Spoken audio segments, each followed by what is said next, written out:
This is Pride and Prejudice by Jane Austen. An Echoes from the Dust recording with narration by Christopher West. Chapter 44. Elizabeth had settled it that Mr. Darcy would bring his sister to visit her the very day after her reaching Pemberley, and was, consequently, resolved not to be out of sight of the inn the whole of that morning. But her conclusion was false, for on the very morning after their own arrival at Lambton these visitors came.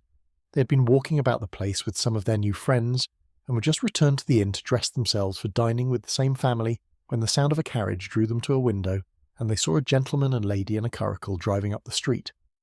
Elizabeth, immediately recognising the livery, guessed what it meant, and imparted no small degree of surprise to her relations by acquainting them with the honour which she expected.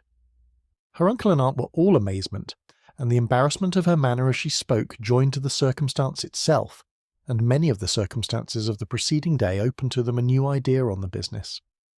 Nothing had ever suggested it before, but they now felt that there was no other way of accounting for such attentions from such a quarter than by supposing a partiality for their niece. While these newly born notions were passing in their heads, the perturbation of Elizabeth's feelings was every moment increasing. She was quite amazed at her own discomposure. But amongst other causes of disquiet, she dreaded lest the partiality of the brother should have said too much in her favour, and more than commonly anxious to please, she naturally suspected that every power of pleasing would fail her. She retreated from the window, fearful of being seen, and as she walked up and down the room, endeavouring to compose herself, saw such looks of inquiring surprise in her uncle and aunt as made everything worse. Miss Darcy and her brother appeared, and this formidable introduction took place. With astonishment did Elizabeth see that her new acquaintance was at least as much embarrassed as herself. Since her being at Lambton, she had heard that Miss Darcy was exceedingly proud, but the observation of a very few minutes convinced her that she was only exceedingly shy. She found it difficult to obtain even a word from her beyond a monosyllable. Miss Darcy was tall, and on a larger scale than Elizabeth, and though little more than 16, her figure was formed and her appearance womanly and graceful. She was less handsome than her brother, but there was sense and good humour in her face, and her manners were perfectly unassuming and gentle. Elizabeth, who had expected to find in her as acute and unembarrassed an observer as ever Mr. Darcy had been, was much relieved by discerning such different feelings. They had not been long together before Darcy told her that Bingley was also coming to wait on her, and she had barely time to express her satisfaction and prepare for such a visitor, when Bingley's quick step was heard on the stairs, and in a moment he entered the room. All Elizabeth's anger against him had been long done away, but had she still felt any, it could hardly have stood its ground against the unaffected cordiality with which he expressed himself on seeing her again. He inquired in a friendly, though general, way after her family, and looked and spoke with the same good-humoured ease that he had ever done. To Mr. and Mrs. Gardiner he was scarcely a less interesting personage than to herself. They had long wished to see him. The whole party before them indeed excited a lively attention. The suspicions which had just arisen of Mr. Darcy and their niece directed their observation towards each with an earnest, though guarded, inquiry, and they soon drew from those inquiries the full conviction that one of them at least knew what it was to love.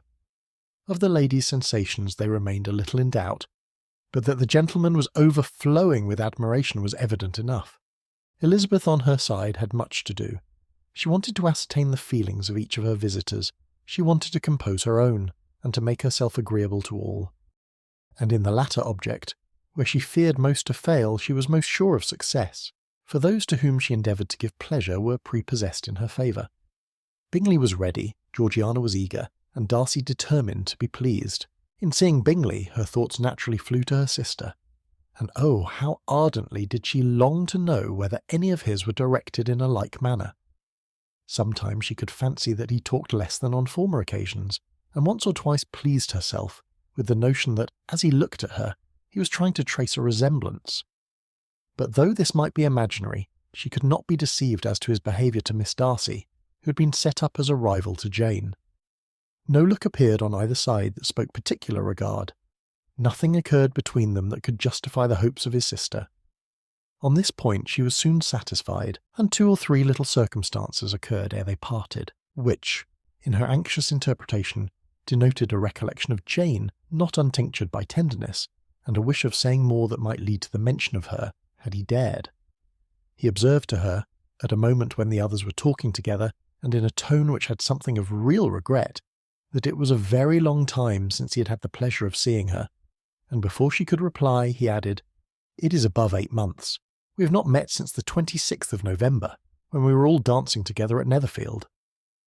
Elizabeth was pleased to find his memory so exact, and he afterwards took occasion to ask her, when unattended to by any of the rest, whether all her sisters were at Longbourn. There was not much in the question, nor in the preceding remark, but there was a look and a manner which gave them meaning.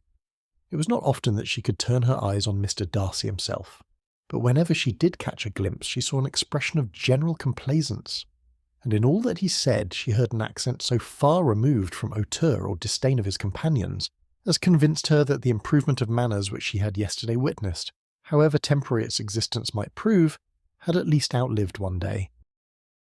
When she saw him thus seeking the acquaintance, and courting the good opinion of people with whom any intercourse a few months ago would have been a disgrace, when she saw him thus civil not only to herself, but to the very relations whom he had openly disdained, and recollected their last lively scene in Hunsford Parsonage, the change was so great, and struck so forcibly on her mind, that she could hardly restrain her astonishment from being visible.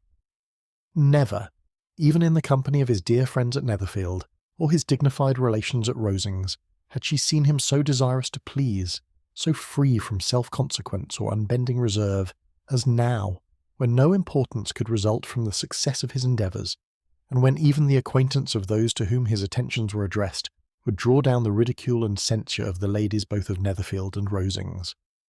Their visitors stayed with them above half an hour, and when they arose to depart, Mr. Darcy called on his sister to join him in expressing their wish of seeing Mr. and Mrs. Gardiner and Miss Bennet at dinner at Pemberley before they left the country. Miss Darcy, though with a diffidence which marked her little in the habit of giving invitations, readily obeyed. Mrs. Gardiner looked at her niece, desirous of knowing how she, whom the invitation most concerned, felt disposed as to its acceptance, but Elizabeth had turned away her head. Presuming, however, that this studied avoidance spoke rather a momentary embarrassment than any dislike of the proposal, and seeing in her husband, who was fond of society, a perfect willingness to accept it, she ventured to engage for her attendance, and the day after the next was fixed on. Bingley expressed great pleasure in the certainty of seeing Elizabeth again, having still a great deal to say to her, and many inquiries to make after all their Hertfordshire friends. Elizabeth, construing all this into a wish of hearing her speak of her sister, was pleased, and on this account, as well as some others, found herself, when their visitors left them, capable of considering the last half-hour with some satisfaction, though while it was passing the enjoyment of it had been little. Eager to be alone, and fearful of inquiries or hints from her uncle and aunt, she stayed with them only long enough to hear their favourable opinion of Bingley, and then hurried away to dress. But she had no reason to fear Mr. and Mrs. Gardiner's curiosity. It was not their wish to force her communication. It was evident that she was much better acquainted with Mr. Darcy than they had before any idea of. It was evident that he was very much in love with her. They saw much to interest, but nothing to justify inquiry. Of Mr. Darcy it was now a matter of anxiety to think well, and as far as their acquaintance reached there was no fault to find. They could not be untouched by his politeness, and had they drawn his character from their own feelings and his servant's report without any reference to any other account, the circle in Hertfordshire to which he was known would not have recognised it for Mr. Darcy. There was now an interest, however, in believing the housekeeper, and they soon became sensible that the authority of a servant, who had known him since he was 4 years old, and whose own manners indicated respectability, was not to be hastily rejected. Neither had anything occurred in the intelligence of their Lambton friends that could materially lessen its weight. They had nothing to accuse him of but pride. Pride he probably had, and if not, it would certainly be imputed by the inhabitants of a small market town, where the family did not visit. It was acknowledged, however, that he was a liberal man and did much good among the poor. With respect to Wickham, the traveller soon found that he was not held there in much estimation, for though the chief of his concerns with the son of his patron were imperfectly understood, it was yet a well-known fact that, on his quitting Derbyshire, he had left many debts behind him, which Mr. Darcy afterwards discharged. As for Elizabeth, her thoughts were at Pemberley this evening more than the last, and the evening, though as it passed it seemed long, was not long enough to determine her feelings towards one in that mansion, and she lay awake 2 whole hours endeavouring to make them out. She certainly did not hate him. No, hatred had vanished long ago, and she had almost as long been ashamed of ever feeling a dislike against him, if that could be so called. The respect created by the conviction of his valuable qualities, though at first unwillingly admitted, had for some time ceased to be repugnant to her feelings, and it was now heightened into somewhat of a friendlier nature by the testimony so highly in his favour and bringing forward his disposition in so amiable a light, which yesterday had produced. But above all, above respect and esteem, there was a motive within her of goodwill which could not be overlooked. It was gratitude. Gratitude not merely for having once loved her, but for loving her still well enough to forgive all the petulance and acrimony of her manner in rejecting him, and all the unjust accusations accompanying her rejection.